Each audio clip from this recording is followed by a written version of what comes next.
जब मैंने सबसे पहली बार दृश्यम 2 के बारे में सुना तो मैं सोच में पड़ गया कि क्यों। दृश्यम 1 तो एक कंप्लीट पिक्चर थी, इसमें और दिखाया ही क्या जा सकता है, और दिखाने का मतलब ही क्या है। हमें इसका आंसर पहले से ही पता था, क्या ग्रेट प्लान था, वो भी किसने किया है, किस समय पे किया है, हमें सब पता था। तो इस बार ये डिफरेंट और क्या ही दिखाई सकते हैं। मैं जस्ट इनकी क्यूरियोसिटी में ही देख रहा था कि ये और क्या नया ऑफर कर सकते हैं हमें, और कसम से कहानी ने अपना कमाल दिखाया। मूवी का लास्ट 1 घंटा आपको अपने आप में हुक कर लेता है। तो सबसे पहले हम शुरू करते हैं द इम्पेंडिंग डूम से, क्योंकि पूरे दृश्यम 2 का की नोट इसी कहानी में बेस्ड है। अब तो कुछ बहुत ही इनएविटेबली बुरा होने वाला है। कहानी ऐसे दिखाती है, जॉर्ज कुट्टी ने अपनी फैमिली को बचाने के लिए जो कुछ भी किया, अब वो उसके कॉन्सिक्वेंसेस झेलेगा, वो भी प्रॉपर प्रोसीजर के साथ। 6 साल पहले जॉर्ज कुट्टी ने पूरे पुलिस डिपार्टमेंट को दुनिया के सामने ह्यूमिलिएट करके रख दिया था, और समाज से इस तरह की बेकदरी ने पुलिस विभाग में एक प्रतिशोध की भावना जलती रही। जैसे जैसे कहानी बीतती जाती है, हमें नजर आता है कि जॉर्ज कुट्टी अब धीरे धीरे और भी ज्यादा वर्नेबल होता जा रहा है। पुलिस उसके बेडरूम तक पहुंच गई है, उसकी बेटी की हेल्थ इश्यूज है, उसके गुनाह का एक लौता सबूत अब पुलिस के पास जा चुका है, उन्होंने डेड बॉडी तक डिस्कवर कर ली है। अब इससे ज्यादा असुरक्षित जॉर्ज कुट्टी और हो ही क्या सकता है। अब तो बॉडी भी मिल चुकी है, तो वो पूरा हेल्पलेस सिचुएशन में है। हमें ये डर है कि इसके साथ कुछ बुरा होने वाला है, मगर ये होप भी है कि कुछ पॉजिटिव कंक्लूजन निकलेगा।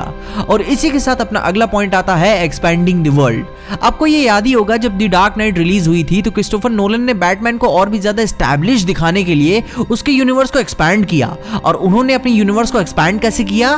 Bye paying attention to the secondary characters. और जीतू जोसेफ ने भी एक हद तक इस कहानी में भी यही किया है। जिस तरह से उनकी वर्ल्ड बिल्डिंग है, नए जनरेशन के लोग और भी ज्यादा इवॉल्व हो रहे हैं। 6.5 साल बाद लोगों के लिए जॉर्ज कुट्टी के बारे में नजरिया बदल चुका है। वो भी इसलिए नहीं कि वो अपना छोटा सा केबल टीवी बिजनेस चलाता है, इसलिए क्योंकि उसकी फाइनेंशियल सिचुएशन जमाने के साथ इवॉल्व हो चुकी है, और वो एक थिएटर ओनर है, स्टोरी टेलिंग में भी घुस रहा है। और यहाँ तक को मैं ये कह ही सकता हूँ कि उसकी सोसाइटी में करंट पोजीशन भी उसके पास की वजह से इफेक्टेड नहीं हुई है, क्योंकि उसका प्लान और एग्जीक्यूशन इतना जोरदार था। इसके अलावा जॉर्ज कुट्टी के बाद जो अगल बगल कैरेक्टर्स आते हैं, वो भी अपने वर्ल्ड के एक्सपेंशन में बहुत ही बड़ा योगदान देते हैं। अपने थॉमस बैस्टिन, जो कि एक बहुत ही फोकस्ड और well calculated senior police officer है, जो अपने मिशन को कंप्लीट करने के लिए बहुत ही सटीक और प्लान तरीके से काम करता है। अपने केस को सॉल्व करने के लिए इसने कई सारे मूव्स ऑलरेडी ही चल चुके थे, ताकि उसकी कार्यवाही में कोई बाधा ना आए। जैसे कि आईपीएस गीता प्रभाकर, उसके पति को उसने ऑलरेडी ही केस से दूर रखा था, क्योंकि अपने पहले ही इन्वेस्टिगेशन में उसने ऑब्जर्व किया कि इस केस का ना सॉल्व होना का one of the greatest reason ये है कि इमोशंस का इंटरफेरेंस। क्योंकि कुछ भी कहो, गीता एक पुलिस ऑफिसर बाद में है, एक माँ पहले है। और अगर आप फिर से दृश्यम 1 मूवी फिर से देखोगे तो आपको ये बात रियलाइज होगी कि गीता यह नहीं पूछती है कि मेरे बेटे की लाश कहां पे है, वो यह पूछती है कि मेरा बेटा कहां पे है। इवन दो मूवी के लास्ट मोनोलॉग तक ये कॉन्फ्लिक्ट चलता है। थॉमस जानता था कि इनके इमोशंस बहुत ही ज्यादा इंटरफेयर करेंगे इस केस में, जिससे clear well calculated thought process नहीं निकाला जा सकता, इसलिए इन्हें दूरी रखा जाए। इसके बाद सोसाइटी में कैसे लोग उसके बारे में बात कर रहे हैं, अलग अलग लोग उसके बारे में अलग अलग विचारधाराएं रखते हैं।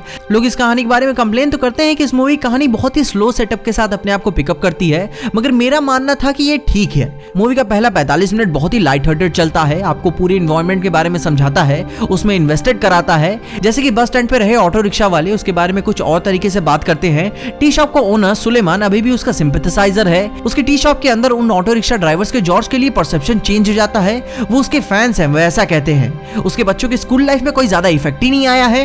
कहानी में हमें जोसे जॉर्ज की लाइफ के भी बारे में जानने को मिलता है, जो कि काफी इंटरेस्टिंग है। इसकी कहानी पे काफी ज्यादा ध्यान दिया गया है। क्रिमिनल बैकग्राउंड होने के बावजूद भी मूवी इसके लाइफ के स्ट्रगल्स को दिखाती है। अपने परिवार के साथ इसका रिलेशनशिप कैसा है, समाज के साथ इसका रिलेशनशिप कैसा है। कहानी ये भी दिखाती है कि जॉर्ज कुट्टी के वर्ल्ड एक्सपेंशन के लिए भी बहुत जरूरी है, ताकि चीजें एंड में ऑब्वियस सी ना लगे कि अरे ये तो होना ही था। और सबसे बड़ी बात, कहानी की एंडिंग। इस पूरी कहानी की जान इसकी एंडिंग में ही बसती है। हमें ये जानने का कोई शौक नहीं है कि जॉर्ज कुट्टी ने अपनी फैमिली को बचा लिया, हमें ये जानने का शौक है कि उसने कैसे बचाया। जो पूरी कहानी का सस्पेंस और सरप्राइज के बीच का जो पूरा प्रोसेस है, वो उस कहानी को स्पेशल बनाता है। अल्फ्रेड हिचकॉक का ही एक कोट है कि always make the audience suffer as much as possible, क्योंकि उस सफरिंग, टेंशन, फियर का ही डर है कि अब तो कुछ बुरा हो जाएगा। थॉमस को लगता था कि वो हमेशा जॉर्ज से आगे है, मगर जॉर्ज कुट्टी ने कभी तो अपनी जिंदगी में पॉज लिया ही नहीं। कहानी का एक इंप्रेसिव चीज ये भी दिखाती है कि मूवी अपने एक्शंस पर भी सवाल उठाती है कि किस सेंस या लॉजिक में कोई भी कैरेक्टर इतना ज्यादा लकी हो सकता है कि वो इन सब चीजों से बच के निकल जाए। और मूवी ये बात बताती भी है कि इसमें गलत बात क्या है, कम से कम वो मेहनत तो कर रहा है। दृश्यम 2 की दुनिया बहुत ही ज्यादा रियलिस्टिक है, अपने गवर्नमेंट डिपार्टमेंट्स के बीच में लूप होल्स को जानती है। हम सब जानते हैं कि हमारे सरकारी विभाग जन कल्याण के लिए किस सिस्टमैटिक सपोर्ट सिस्टम के हिसाब से काम करते हैं, और मैं एग्जांपल्स कोई नहीं लेने वाला, मेरे को जिंदा रहना है अभी। और जॉर्ज कुट्टी इसी सिस्टम के लूप होल्स का फायदा उठा के निर्दोष बन गया, और क्लासिक क्रिमिनल तो है ही।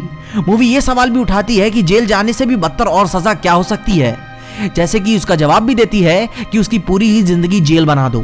जॉर्ज कुट्टी या उसकी फैमिली अब कोई नॉर्मल जिंदगी नहीं जी पाएगी। वो अपने अतीत के कर्मों की वजह से शर्मिंदा तो हैं, जिंदगी भर अब तो डर डर के रहेंगे जब भी कोई पुलिस की गाड़ी उनके पास से भी गुजरेगी। उनकी जिंदगी भर का ट्रॉमा डर डर के जीना कि जेल जाने से भी बदतर है, क्योंकि मूवी हमें जोसे का भी एग्जाम्पल दिखाती है कि उसने मर्डर किया, सजा भोगी और आजाद है। उसने अपने पापों का परिणाम झेला, मगर अब वो खुश है, अपनी परिवार को वापस चाहने की कोशिश कर रहा है, जिंदगी में आगे बढ़ रहा है, किसी बात का डर नहीं। मगर जॉर्ज कुट्टी को हमेशा इस डर में ही जीना होगा, वो कभी भी सुकून से नहीं बैठ सकता।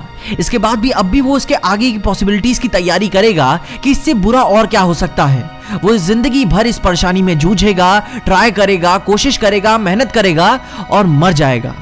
हम सब जान चुके हैं कि जॉर्ज कुट्टी एक बहुत ही कॉम्प्लेक्स आदमी है, पता नहीं सोशियोपैथ है कि नहीं, लेकिन बहुत ही रियलिस्टिक और रीजनेबल बंदा है। एक साउंड माइंड और रैशनैलिटी के साथ अपने प्रॉब्लम्स को फेस करता है, मगर पछतावा ये है कि अब उसे ये अपने जिंदगी भर तक मरते दम तक करना पड़ेगा। और सबसे बड़ी सजा क्या होगी कि वो आजाद है मगर आजाद नहीं।